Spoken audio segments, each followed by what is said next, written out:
The coffee was still steaming in my chipped ceramic mug when I heard the familiar sound of snickering from the break room. I didn't need to look up from my desk to know what was coming next.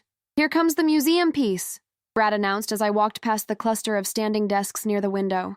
At 28, he was the kind of guy who upgraded his iPhone every year and wore his Apple Watch like a badge of honor.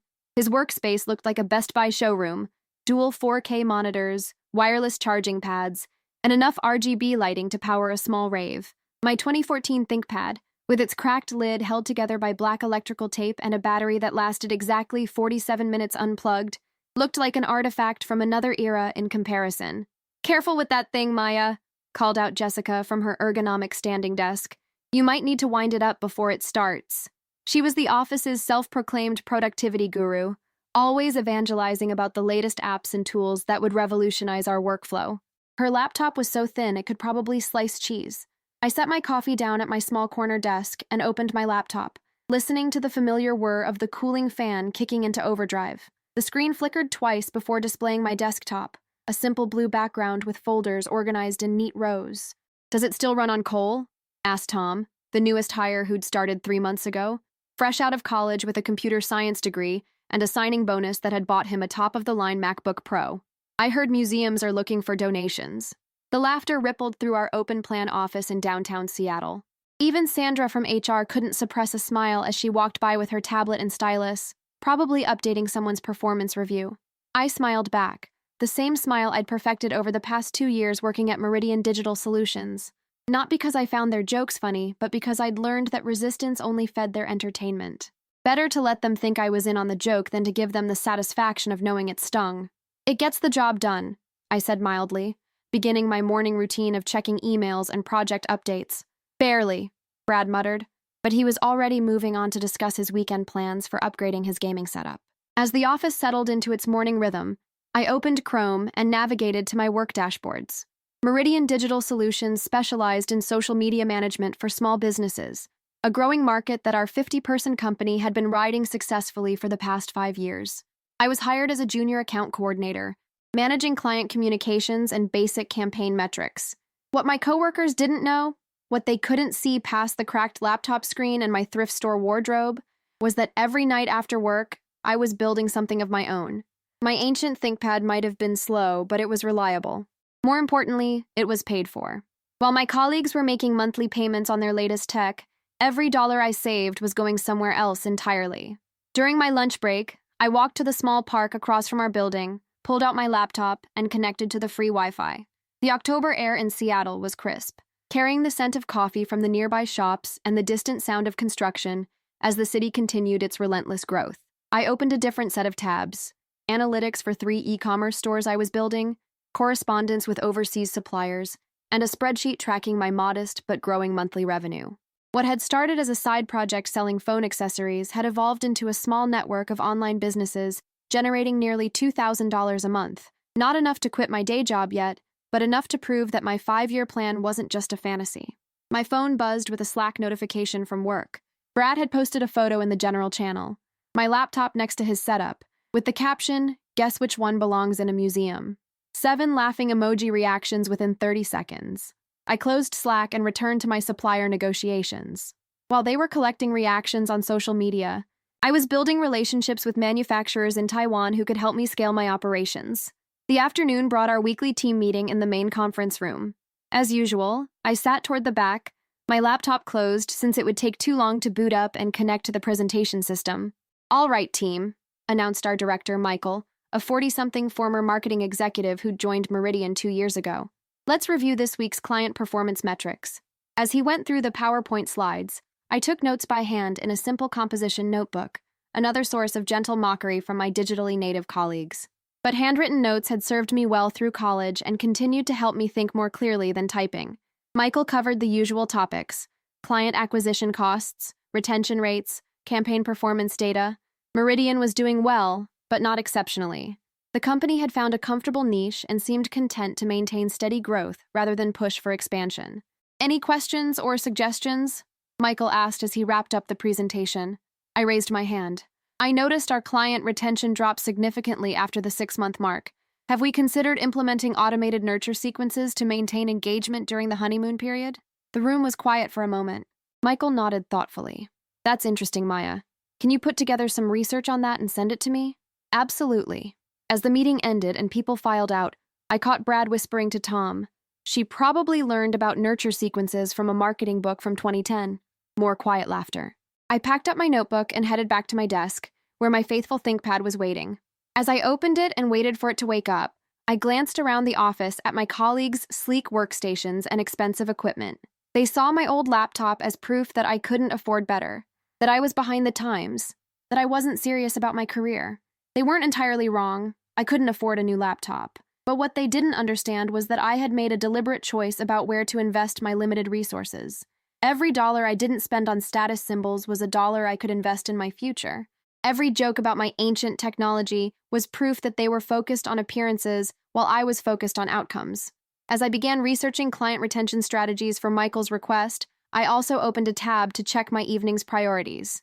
A call with a potential new supplier, analysis of competitor pricing strategies, and updates to my business plan. My laptop might have been old, but it was teaching me something valuable that all their fancy equipment couldn't. Success wasn't about having the best tools. It was about knowing how to use what you had. Chapter 2. Building in Shadows. 3 months later, the jokes had evolved but never disappeared. My ThinkPad had earned a nickname, The Relic. It had become such a fixture in office humor that someone had even created a Slack emoji based on it, a pixelated laptop with a crack down the middle. I was debugging a client's Instagram campaign when I overheard the conversation that would change everything.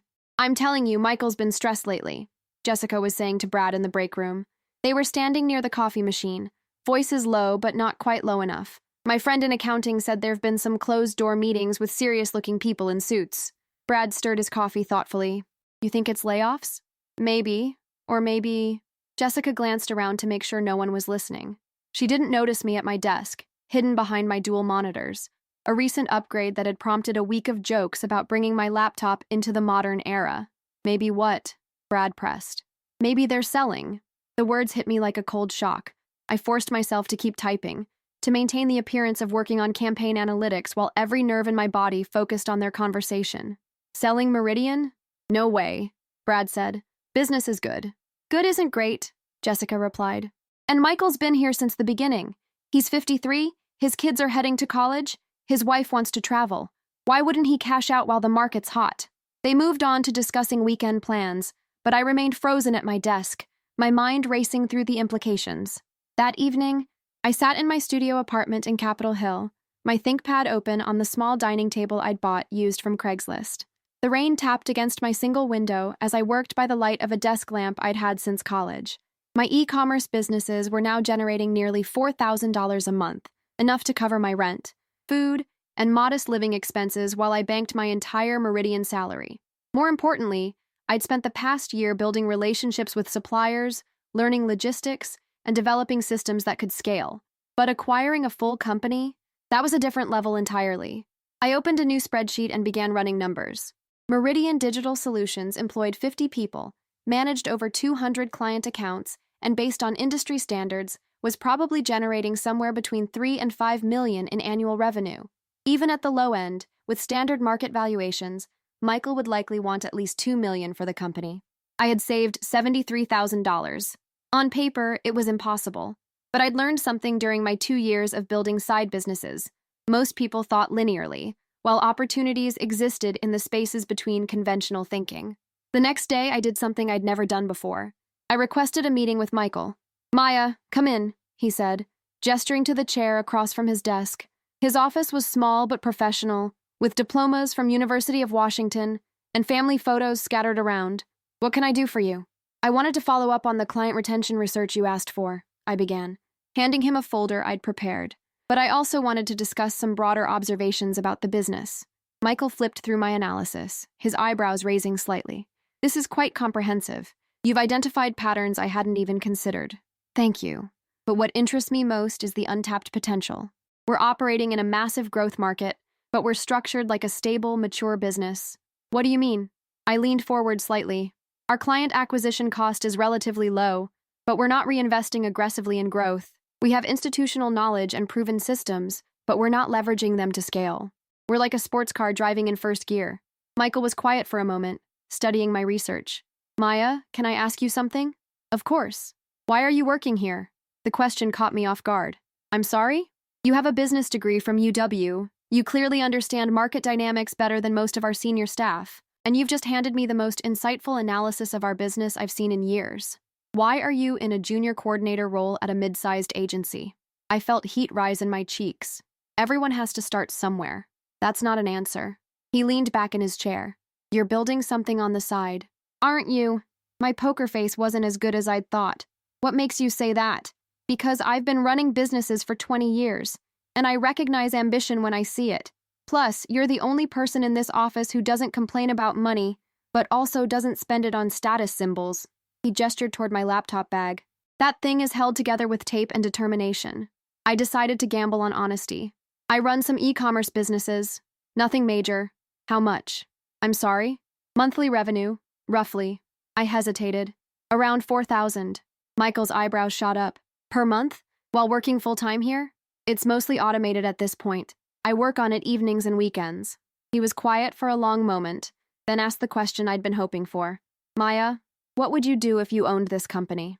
For the next hour, I walked him through everything I'd been observing and planning. International expansion opportunities, vertical integration with complementary services, automation systems that could triple our client capacity without proportional staff increases. You've thought about this, he said finally. I've thought about everything, I admitted. Michael stood up and walked to his window, looking out at the Seattle skyline. Maya, I'm going to tell you something that I haven't told anyone else. I've been considering my exit strategy. My heart raced, but I kept my voice steady. What kind of timeline? 6 months, maybe less. The question is whether I sell to a larger agency that will probably gut our culture and lay off half the staff. Or, he turned back to me, or find someone who understands what we've built and wants to take it to the next level. What would that look like? It would look like someone who has a vision for growth, understands the market, has proven they can build and scale businesses, and most importantly, he smiled. Someone who doesn't need to buy a new laptop to prove their worth. That night, I barely slept. Instead, I sat at my kitchen table with my ThinkPad, building financial models and researching acquisition strategies until dawn broke over Elliott Bay.